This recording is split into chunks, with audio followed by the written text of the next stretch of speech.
Jai Sri Bhaktivedanta Swami Srila Prabhupada ki. ISKCON BBD founder Acharya Srila Prabhupada ki. Grantaraj Srimad Bhagavatam ki. Go Premanandi Hari Hari Bo. Om Namo Bhagavate Vasudevaya. Om Namo Bhagavate Vasudevaya. Om Namo Bhagavate Vasudevaya. So we're reading from Srimad Bhagavatam, first canto, 17th chapter, text number 30.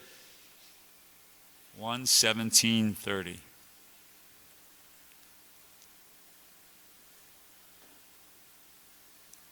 We'll do the word for word for starters. Patitam, fallen. Padayo, at the feet. Vira, the hero. Kripaya, out of compassion.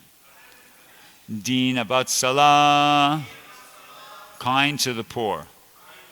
Sharanya, one who is qualified to accept surrender. Na, not. Avadhit, did kill. Slokya, one who is worthy of being sung. Aha, said. Cha, also. Idam, this. Hasan, smiling. Eva, like. Translation. I'm doing things backwards, so hopefully this is going to show up. Marge Prickett, who is qualified to accept surrender and worthy of being sung in history, did not. Okay, we got it?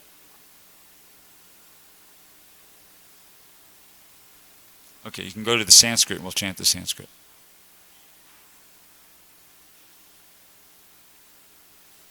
Okay. Patitam padayo vira. Patitam padayo vira.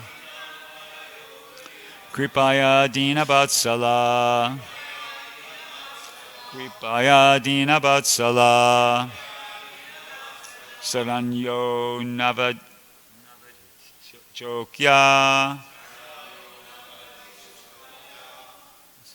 Yeah, okay. Saranyo navahichokya. Aha chedam hasan iva. Aha chedam hasan iva. Patitam padayo vira. Kripaya dinavatsala. Saranyo navadhichokya. Aha chedam hasan iva. Others, please.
Patitam padayo vira. Kripaya dina vatsalaha. Saranyo navadhichokya. Aha chedam hasan iva. Patitam padayo vira.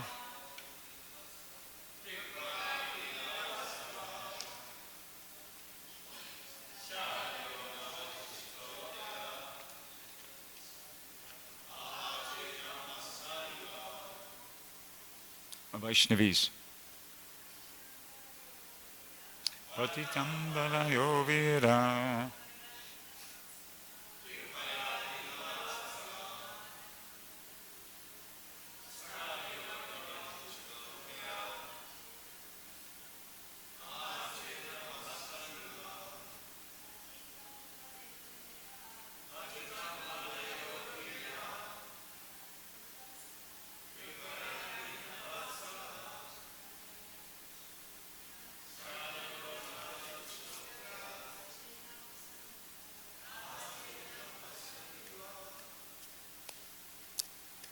Okay, so translation, because we already did the word for word.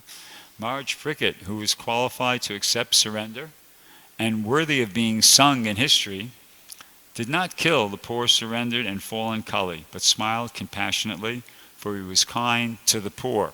Purport.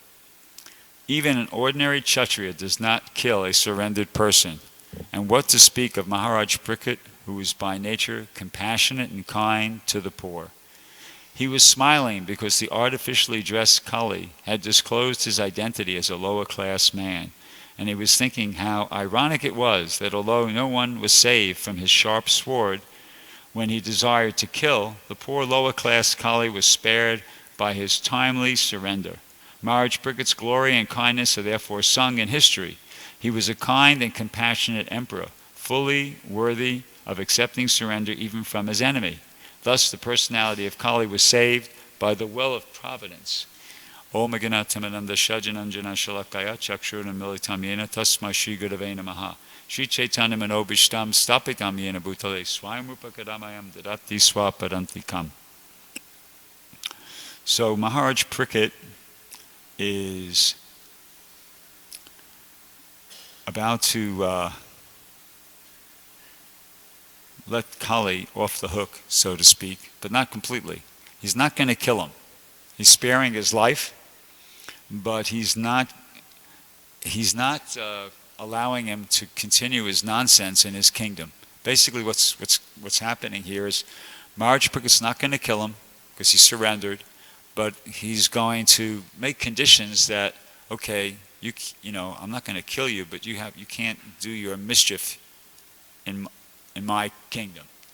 And so in that way, he's making that concession for him. And that's nice, you know. Maharaj Prickett's, he's the ideal monarch. He's the ideal monarch, and displaying all these saintly qualities. A Rajarshi, Raja Rishi means saintly king. He's doing his duty of protecting the citizens from the influence, undesirable influence of Kali, and also he's being compassionate towards Kali, even though he's, you know, culpable. He's guilty of being a bad association. Maharaj Prickett is at least sparing his life and telling him, okay, you know, just take your business elsewhere. In essence, so and that's good that he's doing like that, because by nature, Prabhupada says in the third canto in the chapter, the prayers, Brahma's prayers for creative energy, he says a devotee of the Lord naturally does not like to see anyone falling down from his position. So that's why that's one of the, how would you say, the underlying mentality to Maharaj Prickett's doing that service of being the Rajarshi. He's trying to protect the citizens. He's trying to protect the citizens from the onslaught of the age of Kali. But the thing is, and he was successful in the sense that for some time, the citizens, you know, Kali was able to kind of ward off Kali to some extent. But ultimately, Kali got in. Kali infiltrated into human society, big time. Okay? But Maharaj Prickett is not to be blamed for that. He was successful holding him back for a while, and he was completely successful in the sense that he did his service perfectly, and the result's up to Krishna, ultimately. So the point is then that despite the fact that Maharaj Parikshit, he was an empowered Rajarshi, and he did his best to try to rid the human society of the influence of the personality of Kali, he wasn't able to, because there's an expression in English, it takes two to tango. See, it's like it's okay, it's good that the monarch, the Rajarshi, was wanting to rid human society of the influence of the age of Kali, but human society also has to want to be rid of the influence of the age of Kali. If it doesn't, it won't work. And that's what happened back then, and that's what's happening now. Give you an example. Here in America, can anybody take a guess what was happening? A lot of things were happening, but there was something that was happening related to this here in America 100 years ago. Pretty much almost exactly 100 years ago. Can anybody take a wild guess what I might be referring to? 100 years ago here in America, there was something that was, you could relate to this. Huh? Ooh, there's a smart devotee. Can you want to elaborate?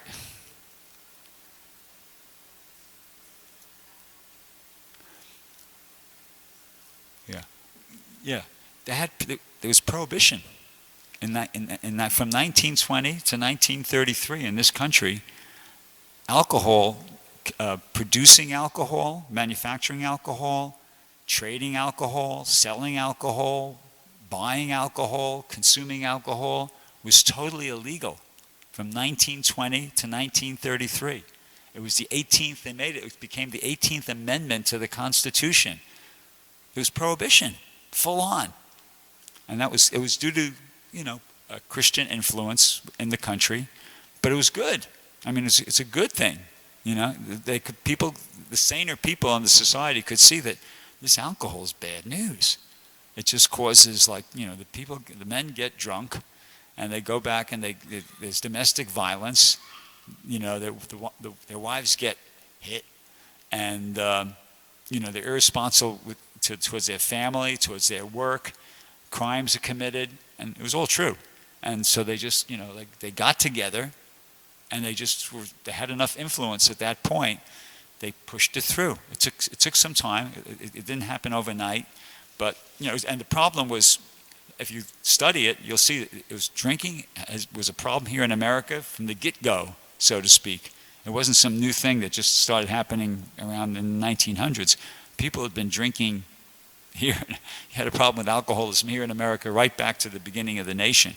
So finally, at that point, that lobby got strong enough, and they were able to make it an amendment to the Constitution. I mean, that's significant, And but what happened was there was back push, Despite the fact that it was a good thing, and they were able to get it in there as an amendment to there was people who didn't want it. There was people who didn't. They wanted to drink, despite the fact that it was against the law, despite the fact that it doesn't do anybody a bit of good. They wanted to do it. And ultimately they became victorious, because in 1933 they had to repeal the 21st Amendment to the Constitution, repealed the 18th Amendment to the Constitution, which was prohibition, and it became legal again. And the government, allowed it, and they made a lot of money on it by taxing all the people who produced it and sold it, and et cetera, et cetera. But my point is this, that, as I said, it takes two to tango. You can't legislate a change in somebody's consciousness. And that was an attempt at that. And it can be helpful, but ultimately the individual themselves has to want it, has to want that change. See? If they don't, then the legislation in and of itself won't work. And that's what happened back 5,000 years ago with Maharaj Parikshit and his dealings with the personality of Kali, the age of Kali. And that's what's happened 100 years ago here in America. And that's what's happening right here, at every moment in everybody's life. My daughter, when she was going to grade school across the street there, Linwood Howe Grade School. I remember one day she came home, she was wearing a T-shirt that said, "Say no to drugs," say no to drugs. And I thought, yeah, that's right, that's good. That's good that they're teaching the kids like that, say no to drugs. And I remember I thought about that, and I always see things in terms of analogies, And I said, well, yeah, we could broaden that out. Say no to Maya. You have to say no to Maya. Just like, she was, the teachers there were trying to, the teachers there were trying to, get the kids to understand, say no to drugs. So in the same way, Prabhupada's trying to get us to understand, say no to Maya. So we have to do that. We have to say no to Maya. But in order to say no to Maya, you have to say yes to, yes. You have to say yes to Krishna.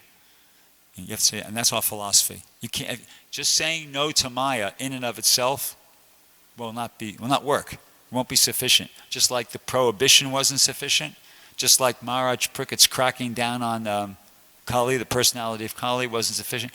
The positive thing has to be there. And that's in the 3rd chapter of the Bhagavad Gita, there's a verse. Nahi kaschit shanamapi jatu tishtati akarma krit karyate hi avasha karma sarva prakriti jaigunai. That says all men, Krishna speaking to Arjuna, he says all men are forced to act helplessly according to the impulses born of the 3 modes of material nature. No one can refrain from doing something, not even for a moment. And Prabhupada explains in the purport that he says, unless one is engaged in the good activities of Krishna consciousness, then one will be engaged in activities dictated by the illusory energy.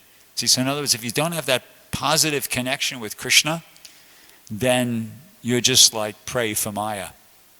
Because that's where the strength comes from. Krishna. If you have to connect with Krishna, and then Krishna gives you the strength to say no to Maya. If you don't have the connection with Krishna and you're just trying to do it on your own will, it doesn't work. I mean, it could work for a while, but ultimately it'll fail. Prabhupada gives that example. There's many examples, but one that comes to my mind right away is he asked the question, well, who's in a more secure position? The monkey, the baby monkey, who to get around, the baby monkey grabs onto his mother. He grabs onto his mother, and the mother jumps from branch to branch to the different trees. I think Dinabandhu just gave this example recently when he was here, right? So who's more secure, that baby monkey or the little baby kitten who is just sitting there, and the mother cat comes along and bites the kitten on the back of the neck and carries the kitten around like that? Who's more secure? Huh? The kitten, right. Yeah, the kitten's more secure because the kitten is getting transported around on its mother's strength, which is much greater than its strength. Whereas the baby monkey, it's using its strength, and it's not that strong. You see, and I think he even mentioned that sometimes the monkeys, when they might jump from one tree to the other, something like that, the baby monkey isn't strong enough to hang on and falls off. So the same way, if we're just trying to do it on our own strength, well, we might be successful for a while, but at some point, Maya just kind of gets the better of us, and we cave in. So we got to take shelter of Krishna, in order to make the program successful. We have to make an effort. It's a little different from that analogy, because in that analogy, the little baby kitten makes no effort. It's just getting carried around. So it's not a perfect analogy, at least for the point I'm trying to make. We have to make an effort, but that effort has to be in conjunction with taking shelter of Krishna. Both things have to be there. You see, if we make an effort and we're taking shelter of Krishna, then Krishna will help. So that's an important point. We have to, how would you say it, show our willingness, demonstrate our willingness. Just like I remember there was one letter that Prabhupada wrote to Brahmananda, kind of on this point, how Krishna helps, but Prabhupada said in the Bhagavad Gita, in one purport, Prabhupada says, he quotes, I think it's in the Bible, God, or if it's not in the Bible, it's just a common saying, God helps those who help themselves. So you have to help yourself, and helping yourself means you got to try. And that's, a very central point in our philosophy. Prabhupada, getting back to this letter, wrote Brahmananda a letter once. I don't know, Brahmananda asked him some question about Krishna's kindness. And Prabhupada said, regarding Krishna's being kind upon us, should be on the principle that Arjuna followed. Arjuna was Krishna's best friend. See? So Krishna could have, just done everything, right? But he said, but Prabhupada goes, but that principle wasn't followed by Krishna and it wasn't followed by Arjuna. Prabhupada, I'm paraphrasing the best I can from memory. He says, ordinarily we have to try our best to our best capacity to achieve something, and then by Krishna's grace, all of a sudden, we shall see that everything is there. And Prabhupada said, this sort of help from Krishna is transcendental happiness. That's verbatim.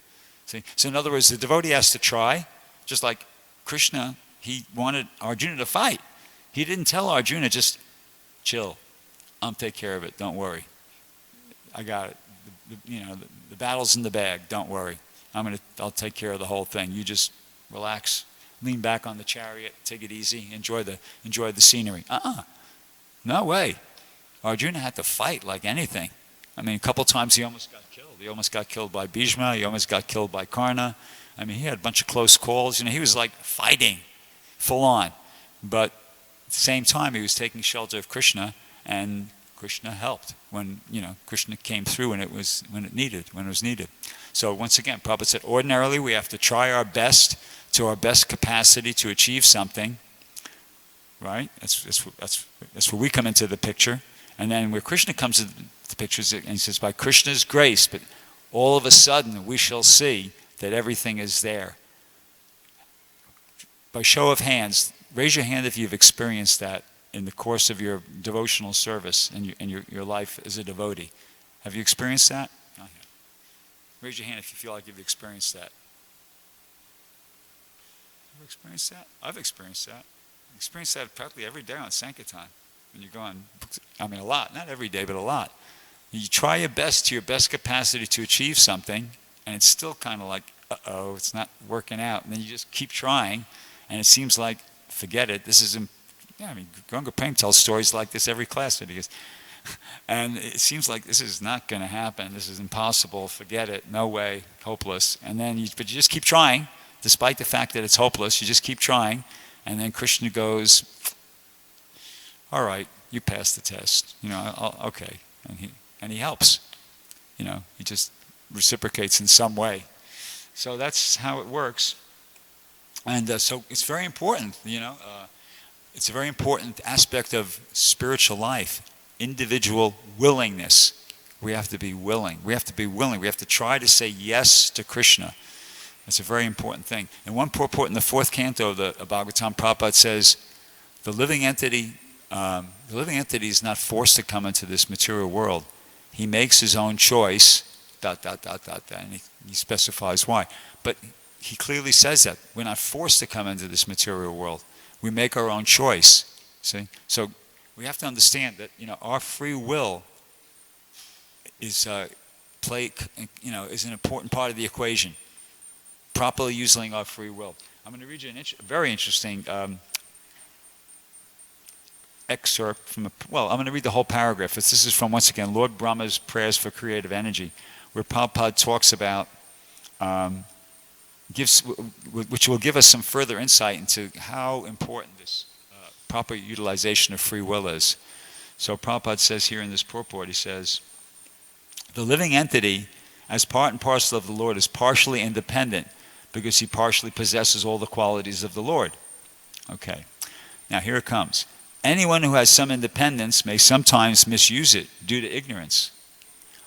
When the living entity prefers to misuse his independence and glide down towards nescience, the all-merciful Lord, first of all, tries to protect him from the trap. So that's an interesting. That sentence is particularly interesting to me because I was giving a class. I can't remember if it was here in the temple room or once every couple of weeks I give a class, like a conference call class with a bunch of devotees. We get together on the telephone and do a class. So but I was making the point that, before we leave the spiritual world, Krishna, she tries to kind of talk us out of it. It's not like they let us go, but I didn't have a Shastric reference to support it. And one of the devotees who was listening, I think it was the conference call class, he sent me this as a text message. This is, I think, a Shastric reference supporting my point that Krishna doesn't just let you go, just like that. There's an attempt to stop this, persuade devotees not to give up their service, not to leave the spiritual world. I'll read it again. When the living entity prefers to misuse his independence and glide down towards nescience, the all-merciful Lord first of all tries to protect him from the trap. So it doesn't specify in what way Krishna tries to protect us, but, it's clear from that statement. He tries to protect us, preach to us, have some other devotees preach to us, whatever it is, he tries to persuade us, don't do it. But then the bad news is, but when the living entity persists in gliding towards hell, the Lord helps him forget his real position, period. The Lord helps the falling living entity glide down to the lowest point just to give him the chance to see if he is happy by misusing his independence. So, once again, very important. Can't mess around. We got to really try to use our minute independence correctly, understanding the predicament that we're in, and then Krishna will help us. And if we don't, he'll give us. Sarvasya chaham radisani vishto mataksmritu jnanam aponam cha. I am seated in everyone's heart. From me comes knowledge, remembrance, and forgetfulness. If we want Krishna, Krishna gives us the intelligence how to come to him. And when we don't want Krishna, Krishna will give us the intelligence how to forget all about him. And, go into material life. So, we have to try to take shelter. Actually, Prabhupada said, one lecture, actually it was in the last lecture Prabhupada gave in Mayapur to his disciples, 1977. Prabhupada was there for the Mayapur festival. He didn't go to Vrindavan. He gave 11 or 12 classes on the 7th canto, chapter 9, Srimad Bhagavatam.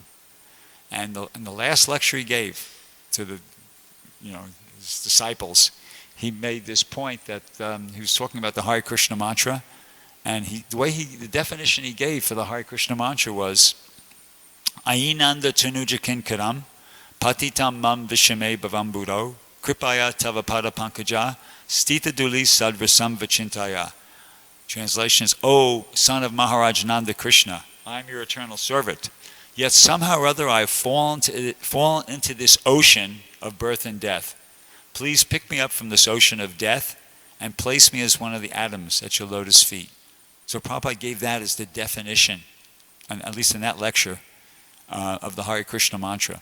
So when we're chanting Hare Krishna, that's what you're praying. Sometimes we're told, oh my Lord, please engage me in your service. Of course, that's correct too. But it's a little bit more. That prayer, which is one of the Shastakam prayers, elaborates upon that sentiment or that feeling a bit more. I've fallen into this ocean of birth and death. We're in a trap. It's like we're in a predicament. Yet somehow though I've fallen into this ocean of birth, please pick me up from this ocean of death and place me as one of the atoms at your lotus feet. And I searched on the Veda-base that atoms at lotus feet. It means be engaged in service.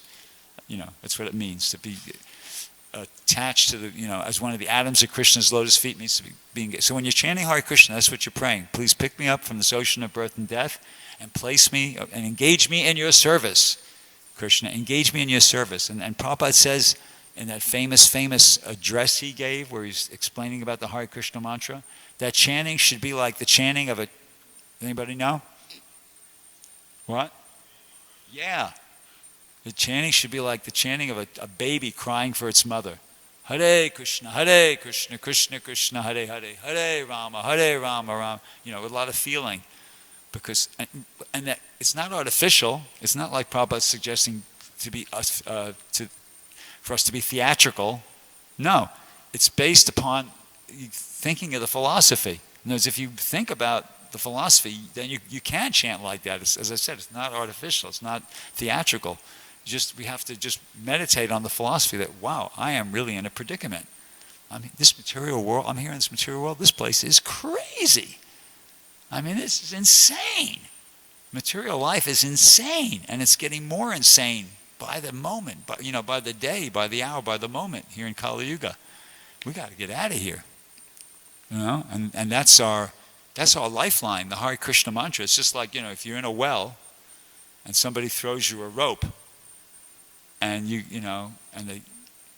got to tie that rope around your waist at least, so they can pull you out. So in the same way, the Hare Krishna mantra is like the lifeline. We've been thrown the rope.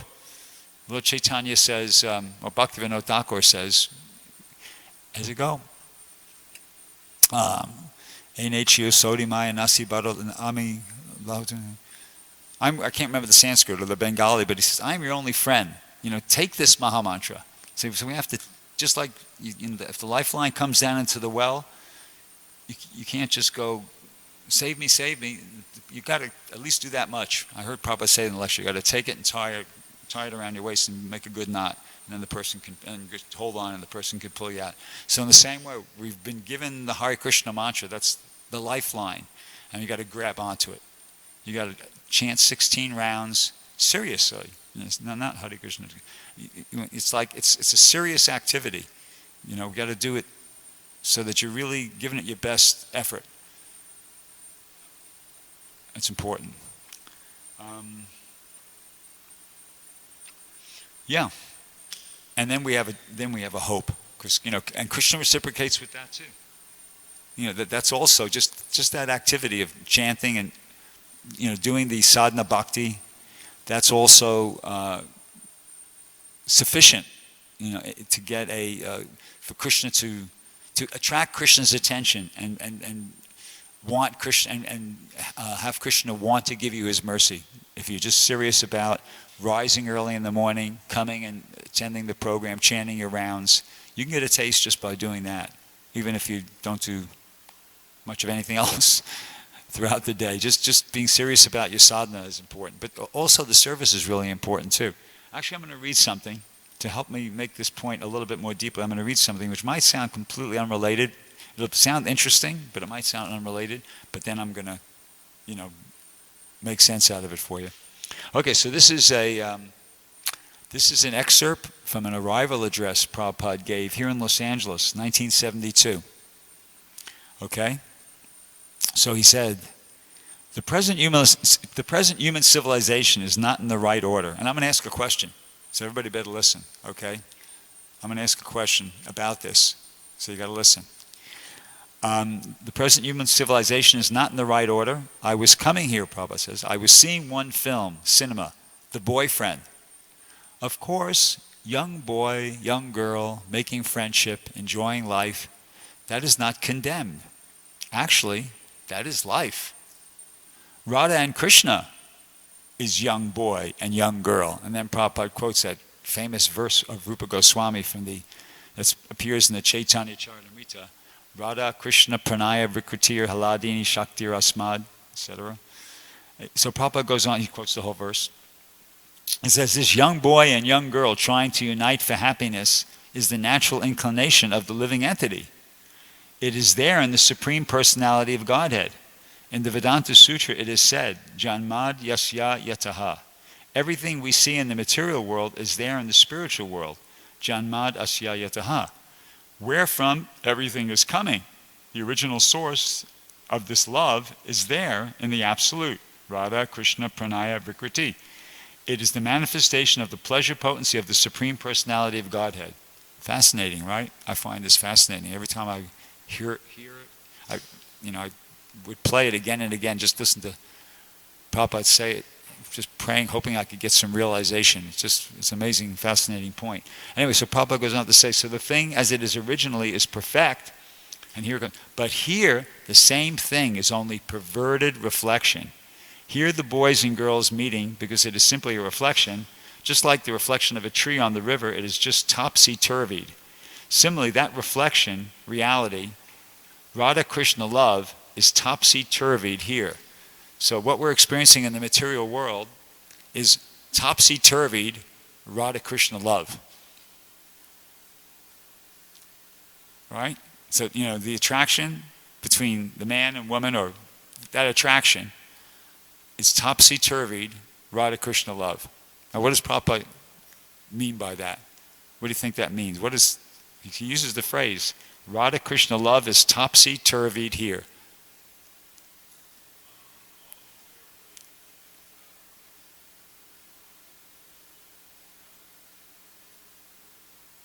Yeah, good. You just repeated what you just heard, because Prabhupada kind of said that when I read. Yeah, another way of putting it is that, Krishna, we are Prakriti, and Krishna is Purush. See? And Purush means the enjoyer, and Prakriti means the enjoyed. But what's happening in conditioned life, what's going on, is Prakriti, the living entity, the jiva, is in essence Prakriti, meant to be enjoyed, is trying to be the Purush. That's what's going on. The Prakriti is trying to be the Purusha. See? So that's the problem. That's, forgetting about the male-female, because these days you have male-male, female-female, whatever, and there's people change genders even a few times throughout the course of a day. But, the essential problem is that the living entity that is Prakriti, meant to be enjoyed, is trying to be the enjoyer. The Prakriti is trying to be the Purush. That's what's meant by topsy-turvy. Topsy-turvy, if you look it up in the dictionary, means upside down. Upside down means the thing's not in its right order.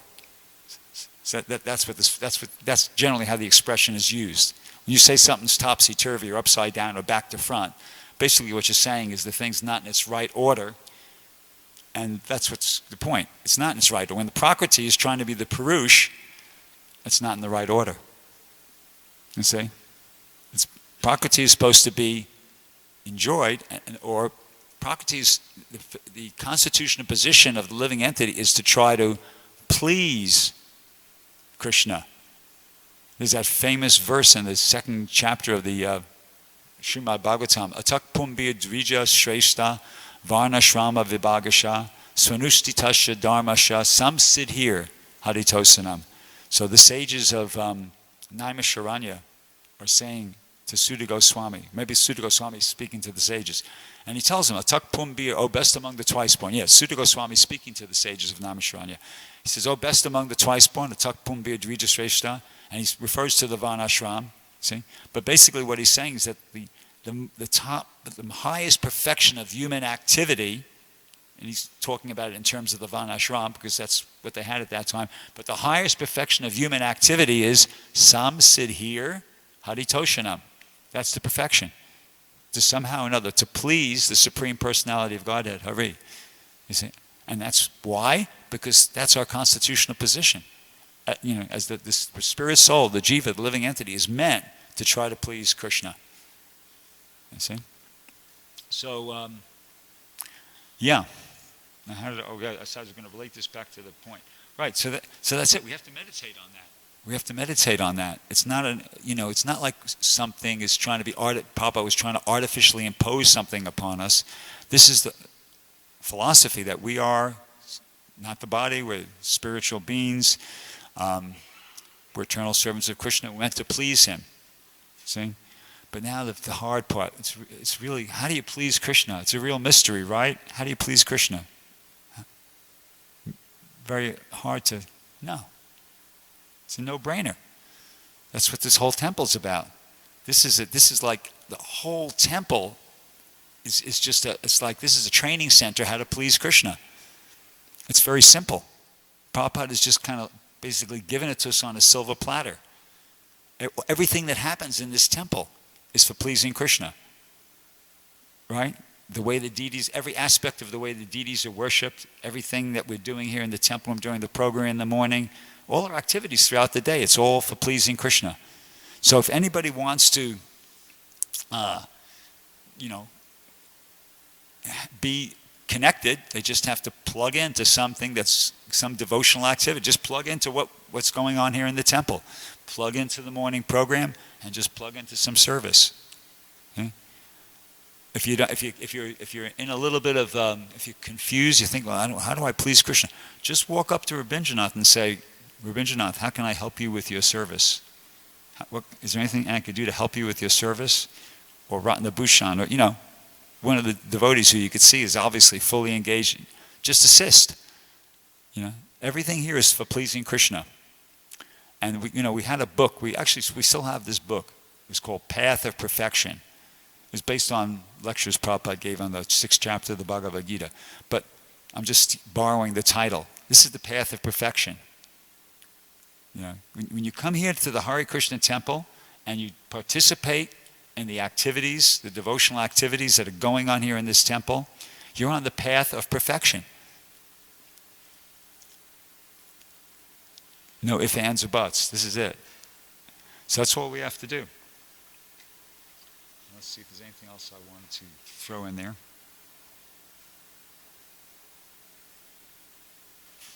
Yeah, so relating it back to today's translation. So Maharaj Pariksit, he's trying to, he's doing his duty perfectly as a Rajarshi. He's protecting the citizens, trying to, how would you say it, protect them against the influence of Kali, personality of Kali. He's the same simultaneously. He's giving Kali every opportunity he could possibly give him, while simultaneously doing his duty of protecting the citizens.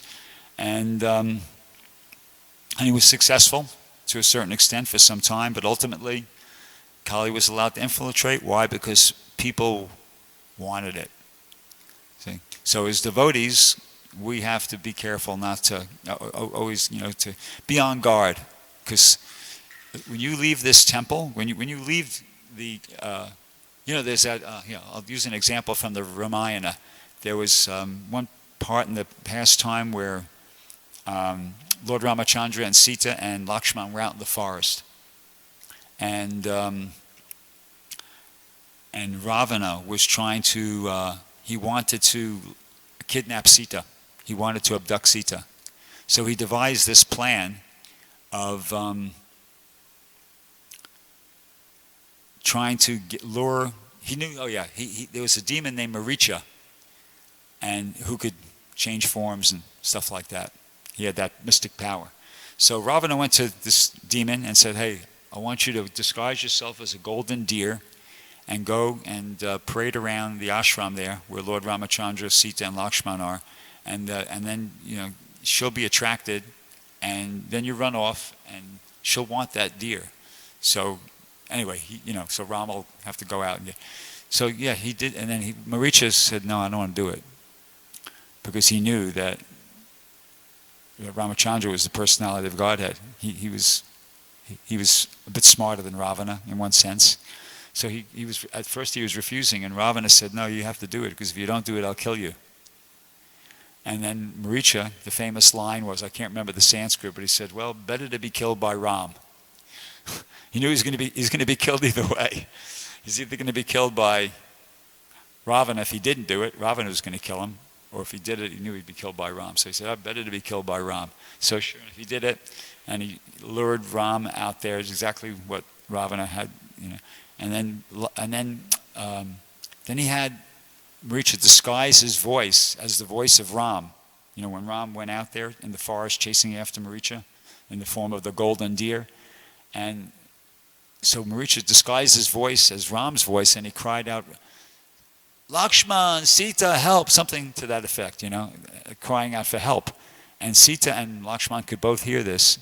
And Ram left very specific instructions. Under no circumstances, Lakshman, leave Sita alone. You have to stay here with her, no matter what. Stay here with her and protect her. But then when they heard the crying out, Lakshman, he kind of sensed something was up, But Sita, she fell for it. And she said, "No, you got to go, come on. Ram needs help. Go out and help him." And he said, "No. He told me not to." He says, and then she kind of hit below the belt kind of thing, and she accused him, "Well, you just want to stay here and enjoy me. That's why you're not willing to go out and try to rescue Ram." And then, he relented, and he said, "Okay, I'm against my better judgment. I'm gonna go, but before I do, I'm gonna." He made a ring. He made a circle. And he told her, "You have to stay within this circle. If you stay within this circle, you're going to be protected. See? But if you come outside that circle, then, sorry, I can't guarantee any protection. So he did that, and she said, okay, sure, yeah. And then he went off to try to rescue Ram, who wasn't in any danger. It was actually, of course, it was just Maricha disguised, imitating Ram's voice. And then sure enough, Ravana came disguised as a sannyasi, and he tricked Sita. And she came outside that ring, the protective ring, and he was able to kidnap her. And then, the story goes on. But the point is, so we have to stay. We got the ring. The ring is the instructions of Srila Prabhupada. The ring is the instructions of the predecessor acharyas, specifically Prabhupada. And if we stay within that ring, we're protected. And if we go outside that ring, we're fair game for Maya. And she could just pick us off. And we don't want that to happen. So we've got to stay within that protective ring, the instructions of our spiritual master. So I guess I'll stop there. Does anybody have any questions or comments? Amla Bhakti Maharaj.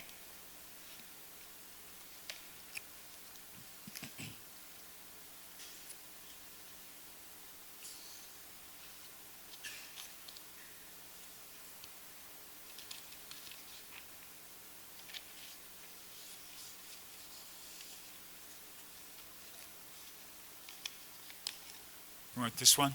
You could use this one if you like, and we could just run it back and forth. Oh.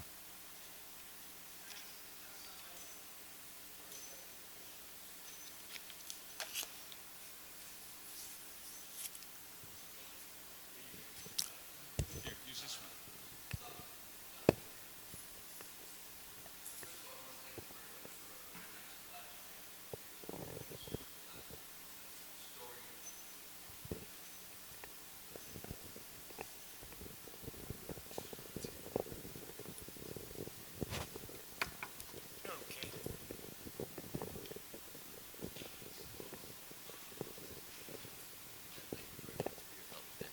Again, starting from the beginning, thank you for a very nice class, especially the last story about the Ramchandra story, which is always very fascinating. And the pass not ring also was something we always have to be thinking of, which is basically all the instructions that Srila Prabhupada told us to do and to not do. So, but what I really wanted to speak on just very briefly is that you had mentioned, how do you please Krishna? We posed that question. And then you mentioned that everything here that we're doing, whether it's worshiping the deities, whether it's cleaning the floor, or whether it's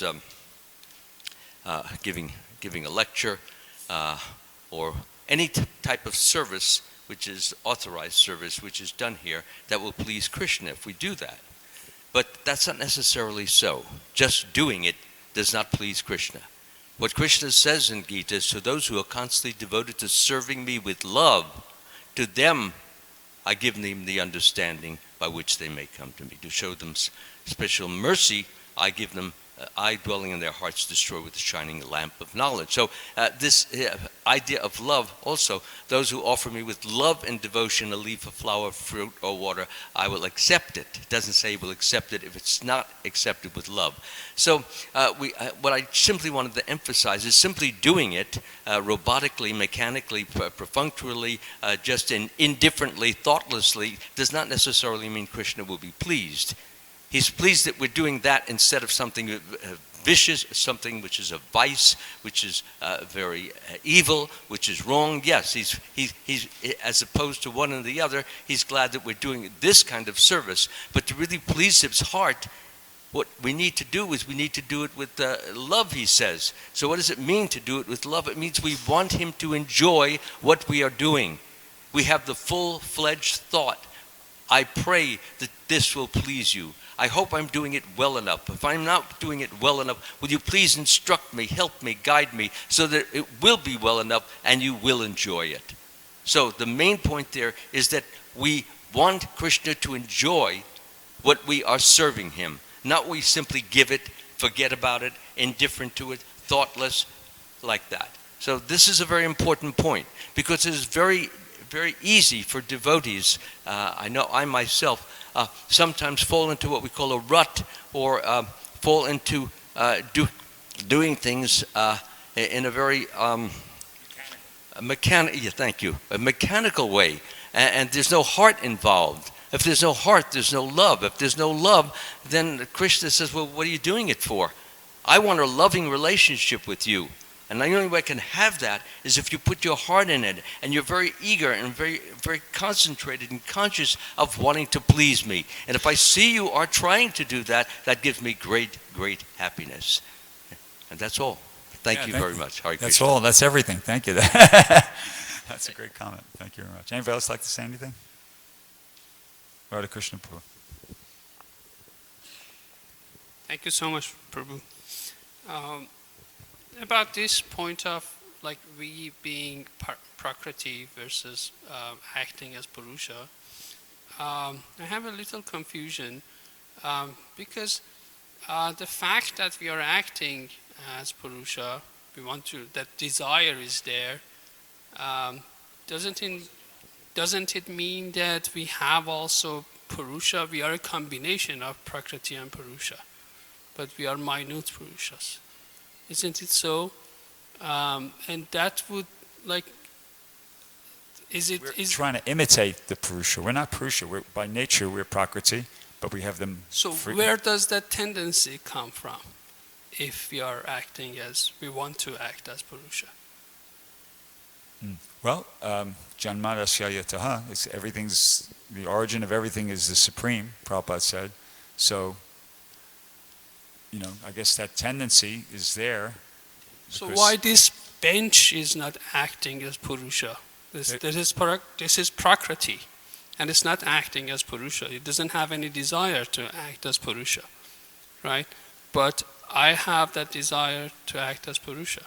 So I'm like, this Para-Prakriti, this Supreme Prakriti, has something like, it seems to me to have some Purusha in it also. But it's a combination. It's identified as a misuse of independence. In other words, we have independence because Krishna has independence. I read it. The living entity is part and parcel of the Lord, is partially independent because he partially possesses all the qualities of the Lord. So that's why we have it, because Krishna has it, that independence.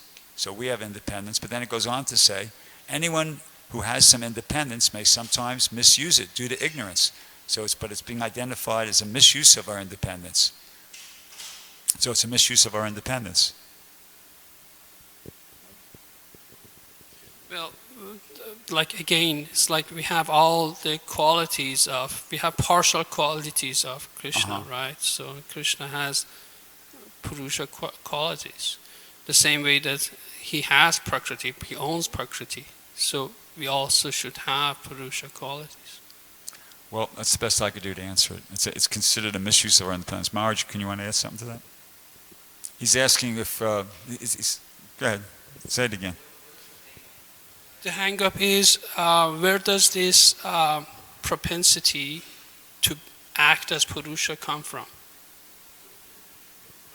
If we are not Purusha, if we don't have any, if we are not a combination of Prakriti and Purusha, then why we have this tendency to act as Purusha?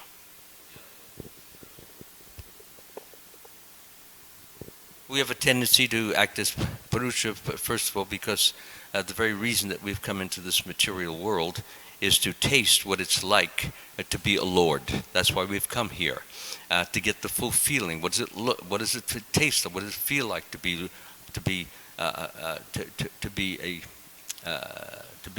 a captain, to be a master, to be one who orders, one who directs others.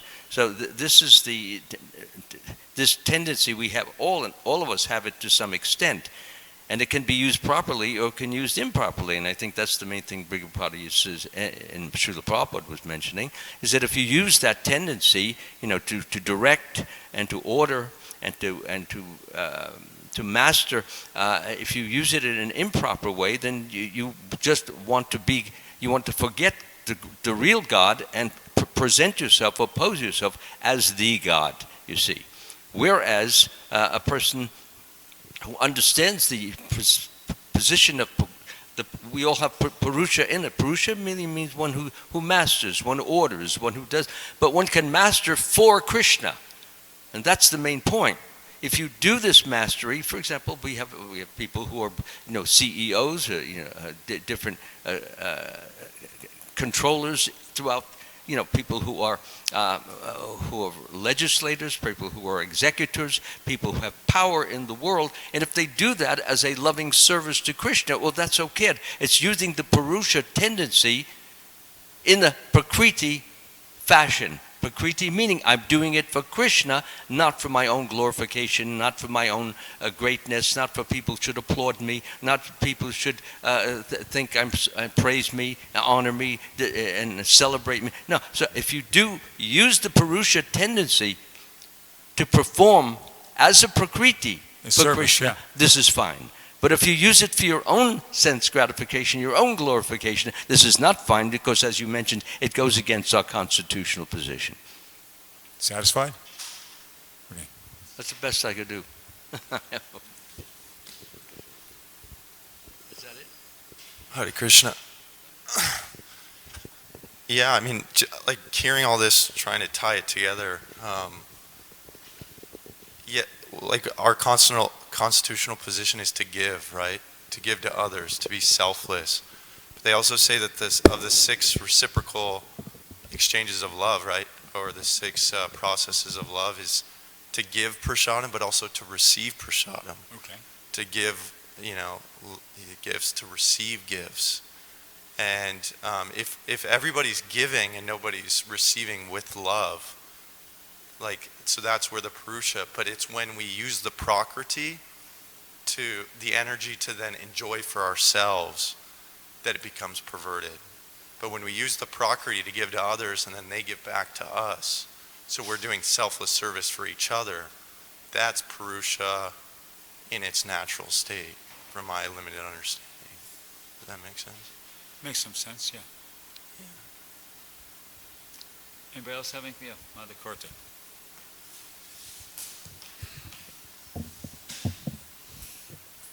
Hare Krishna Prabhu, thank you for your class. Always very nice.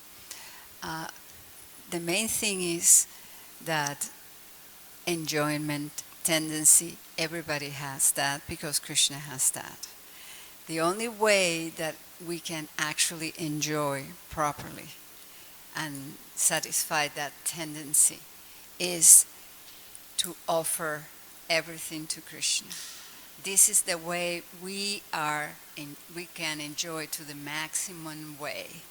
Because he says he's asking about the qualities of Krishna being in us. And the perversion is that we are trying to enjoy apart from Krishna and not giving to Krishna, only that. He is not the center of the enjoyment that we are trying to have.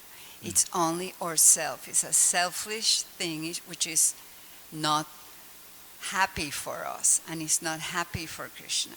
We are trying to enjoy apart from Krishna. That's the main thing. We are enjoying for us means to be enjoyed, not to enjoy somebody else or something apart from Krishna. The main thing is this enjoyment. Everybody has that because Krishna is the enjoyer. But we only enjoy in connection to Krishna and offering love to Krishna. That is, we can achieve the topmost level of happiness by that, of enjoyment by that, of everything like that. But if we are enjoying something else, that is the perfection. We do not enjoy. It's just a fancy of the imagination that we're enjoying. It doesn't last at all. It's just a split second of something, but it's not there. Nothing is there. That is not enjoyment. So the perversion is to try to enjoy apart from Krishna, because that we cannot enjoy like that. That's not our constitutional situation. It's just like a fancy only. But it doesn't have to, the main thing for him, his question is that we have the qualities of Krishna because we're part and parcel of Krishna. What is this? You know, we have all the propensities of Krishna in a certain way, but we're trying to do it in a perverted way that is actually not at all the way to enjoy and the way to serve Krishna, in the way to be happy. So it's only that we're trying to enjoy in the improper way. And that is the perversion. Right. Yeah. Nothing wrong with trying to enjoy. You just have to do it the right way by pleasing Krishna. Right? Is that it? Yep. Makes perfect sense to me. Thank you. What so time is it? It doesn't relate to the qualities. It relates to doing the improper thing, not doing it in the natural way, which is the opposite way, is to serve and be enjoyed. That's the best I can express at this point. No, that was good. You did a good job. Else? Well, it's kind of late, but should we? Okay, we're 10 minutes over time. Well, go ahead. Quick comment. Mataji was making a nice point. It reminds me, Srila Prabhupada, he was giving an example in one of the lecture. Prabhupada was saying that, our finger has to work in harmony with the whole body. If the finger thinks that he should enjoy the good foodstuffs, will the finger enjoy or not? No, he can't. So unless the finger take the foodstuff and put in the mouth, and the foodstuff is digested in the stomach, then the whole body will be nourished. And then he can really enjoy it. That's the proper way. But if the finger thinks that he should enjoy the foodstuff separately from the stomach, then he can't really enjoy. Right. The classic example. Thank you. Yes, it's Prabhupada's example. So we are just like the finger. Thank you. Perfect. Thank you very much. Grantaraj Srimad Bhagavatam ki jai. Srila Prabhupada ki jai.